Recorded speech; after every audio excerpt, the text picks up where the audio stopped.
Mes camarades de la chimie m'ont dit que je ne serais pas capable de dire « Et vive Pascal Miralles ».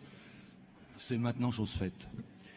Je vous apporte le salut fraternel des camarades du syndicat Force ouvrière des salariés d'Altuglas International, de la chimie de Mourinx et de Coatex.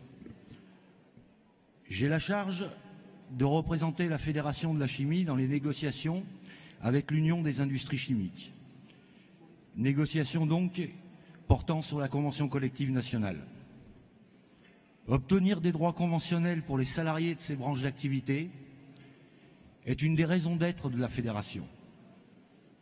Et à ce titre, je veux intervenir sur le prétendu renforcement des branches qui serait issu des ordonnances. Ce n'est pas un désaccord de forme, ce n'est pas un désaccord théorique ou politique. Nous sommes confrontés à la remise en cause des conventions collectives. Des salariés sont confrontés, par effet d'aubaine, à la dénonciation d'accords dans leurs entreprises.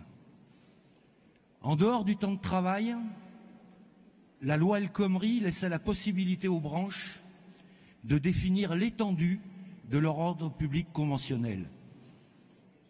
Les ordonnances l'empêchent. Et de ce point de vue, c'est une mise sous tutelle par l'imposition limitative de thèmes de négociation obligatoires et une restriction sans précédent de la liberté de négociation. Pourquoi cette restriction?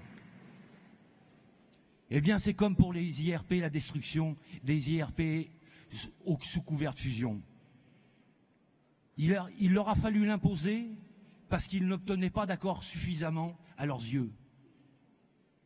J'étais tout à l'heure au téléphone avec un délégué syndical central qui avait 3 équipes FO dans 3 établissements, 3 délégués syndicaux, c'est valable pour 3 organisations syndicales, 3 CHSCT, 3 délégués du personnel, 3 comités d'établissement à CCE. C'est pas des fainéants. Ils se sont battus pendant 6 mois pour sauver leur boîte. Ils ont gagné. Les salariés sont essorés. Eh bien, le patron, il applique la loi.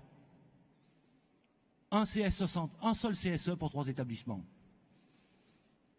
Un seul CSE pour 3 établissements. Une réunion tous les 2 mois. C'est les conditions de travail qui vont être détruites.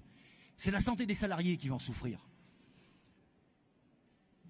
Et sur cette restriction et limitation des possibilités de liberté de négociation, ils l'ont imposé de la même manière parce que la loi El Khomri ne suffisait pas, parce que les fédérations résistent. Les fédérations résistent à la baisse du coût du travail, qui est la seule motivation des ordonnances. Supprimer les primes d'ancienneté, les majorations minimales conventionnelles dans les entreprises. C'est ça le but. Il ne faudrait plus que les conventions collectives soient un filet de sécurité pour les travailleurs. Et en cela, le combat des cheminots qui refusent la destruction de leur statut, au-delà de leurs seuls intérêts immédiats, mais pour ceux des cheminots à venir, est exemplaire. Le combat contre les ordonnances et ses conséquences est devant nous. Et nous ne sommes pas FO pour accompagner.